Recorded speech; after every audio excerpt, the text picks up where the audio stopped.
টাঙ্গাইল জেলা আওয়ামী লীগের সাধারণ সম্পাদক ও সাবেক সংসদ সদস্য জোহাইরুল ইসলামের বাড়ি দখল করে পাগলের আশ্রম চালু করেছেন বৈষম্যবিরোধী ছাত্র আন্দোলনের সংগঠক পরিচয়ধারী এক তরুণী। শনিবার দুপুরে প্রায় ২৫ জন ছিন্নমূল মানসিক প্রতিবন্ধীকে নিয়ে এই আশ্রম চালু করেন তিনি।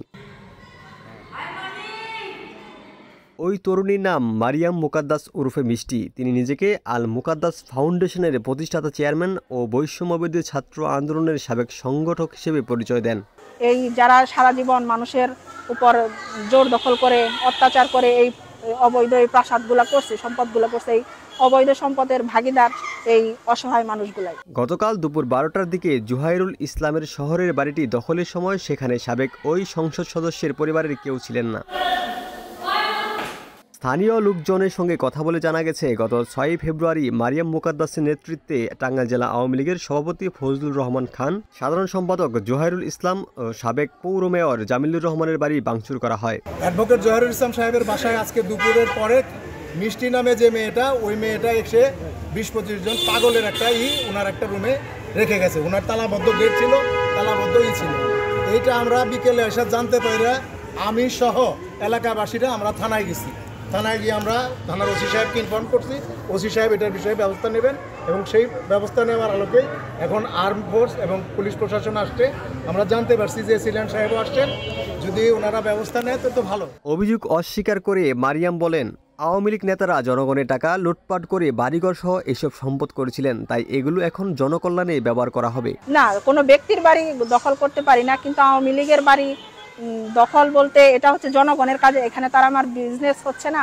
তার মতে এটাকে জবরদখল বলা যাবে না, কারণ কোনো ব্যক্তি বিশেষের ব্যবহারের জন্য ভবনটি নেওয়া হয়নি। সমাজে অবহেলিত পাগলদের জন্য আশ্রম করা হচ্ছে, এটাকে অন্য সমন্বয়করা তাকে সমর্থন দিয়েছেন বলে জানান। এটা হচ্ছে সমাজের যত অসহায় গরিব মানুষ, যাদের পাগল টাগল, এদের তো দেখার কেউ নাই।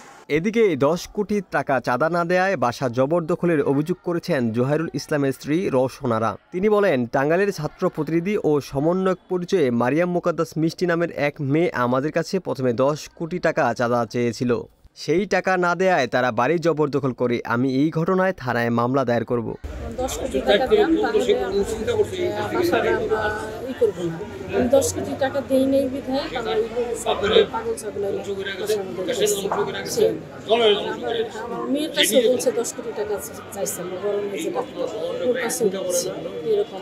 আজকে সকালে চাইছে, কিন্তু কালকে চাইছে আমার মেয়ের কাছে। তারপরে বলছে আমরা তো এটা রাজি হই নাই। সরাসরি চাইছে না মোবাইলে চাইছে? না, মোবাইলে না, সরাসরি চাইছে। তারপরে সে আমাদের এই পাগলের আশ্রয় সব এর আগে বলছে যে আমরা বাড়িটা পুরাই দিতে চাইছিলাম, ভেঙে দিতে চাইছিলাম, কিন্তু এটা করলাম না, এটাই পাগলের আশ্রয়। আমার হাজবেন্ডের না, আমার হাজবেন্ডে আওয়ামী লীগ করছে, তার শাস্তি হবে, তার মামলা দিচ্ছে অনেক, কিন্তু সেটার জন্য তো আমি কোনো না, কিন্তু আমার নামে বাসা, আমার বাসা এরকম দখল করার জন্য। এই ঘটনায় জেলা জুড়ে ব্যাপক আলোচনা ও সমালোচনার সৃষ্টি হলে নড়াচড়ে বসে প্রশাসন। এদিন রাত 10:30টার দিকে টাঙ্গাইল সদর উপজেলা সহকারী কমিশনার ও নির্বাহী ম্যাজিস্ট্রেট রুহুল আমিন শরীফের নেতৃত্বে সেনাবাহিনী ও পুলিশের যৌথভাবে এই অভিযানে বাড়িটি দখলমুক্ত করা হয়।